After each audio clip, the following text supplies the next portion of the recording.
Hi, good morning. എല്ലാവർക്കും സുഖമില്ലേ? അപ്പം ഞാനിന്ന് എഴുന്നേൽക്കാൻ നേരം വൈകിയതുകൊണ്ട് പെട്ടെന്നൊരു തട്ടിക്കൂട്ട് ബ്രേക്ക്ഫാസ്റ്റാണ്. പിന്നെ പുട്ടുപൊടിയൊന്നും ഇല്ലാത്ത കാരണം പുട്ടുപൊടി ഇല്ലാത്ത കാരണം ഞാൻ റവ പുട്ട് ഉണ്ടാക്കാമെന്ന് വിചാരിച്ചു. അപ്പോൾ അത് കുഴച്ച് വെച്ചു.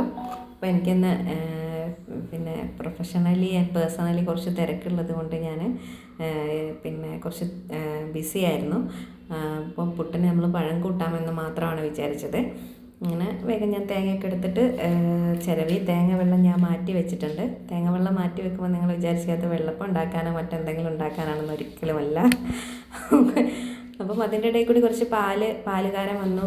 നമ്മൾ പാലൊക്കെ എടുത്തുകൊണ്ട് വെച്ചു. പത്രമൊക്കെ എടുത്ത് വെച്ചു. അതിൻ്റെ ഇടയിൽ നമുക്ക് കുറച്ച് ചില്ലറ പരിപാടികളൊക്കെ ഉണ്ടായിരുന്നു. പിന്നെ ഞാൻ എടുത്ത് വെച്ച് തേങ്ങ വെള്ളമൊക്കെ കുടിച്ചു. തേങ്ങ വെള്ളം എനിക്ക് കുടിക്കാൻ വേണ്ടിയിട്ടുള്ളതായിരുന്നു. നല്ല മധുരമുള്ള തേങ്ങ വെള്ളമായിരുന്നു, അടിപൊളിയായിരുന്നു.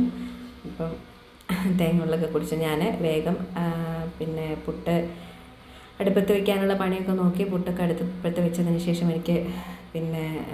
ഞാനങ്ങനെ പുട്ടങ്ങനെ കഴിക്കാറില്ല. ഞാൻ ചെറുപയർ കഴിക്കാമെന്ന് വിചാരിച്ചു. അപ്പോൾ ഞാൻ വെള്ളത്തിലിട്ട് വെച്ചിട്ട് നമ്മൾ സ്പ്രൗട്ട് പോലെ ആക്കി കഴിക്കുമ്പോൾ അതിന് എരിവില്ലെങ്കിൽ എനിക്ക് കഴിക്കാൻ പറ്റാത്തതുകൊണ്ട് ഞാനതിൽ മുളക് പൊടിയൊക്കെ ഇട്ടിട്ടാണത് നേരത്തെ ഞാൻ ഉണ്ടാക്കി വെച്ചിട്ടുണ്ട്. പുട്ടിന് ആവി കയറിയ സമയത്ത് ഞാൻ പുട്ടൊക്കെ എടുത്ത് വെച്ചു. പെട്ടെന്ന് തന്നെ കഴിച്ച് പോകണം. അപ്പോൾ എല്ലാവരും ബ്രേക്ക്ഫാസ്റ്റ് കഴിച്ചിട്ടുണ്ടെന്ന് വിചാരിക്കുന്നു. അപ്പോൾ എല്ലാവർക്കും നല്ലൊരു ദിനം ആശംസിക്കുന്നു. Thank you.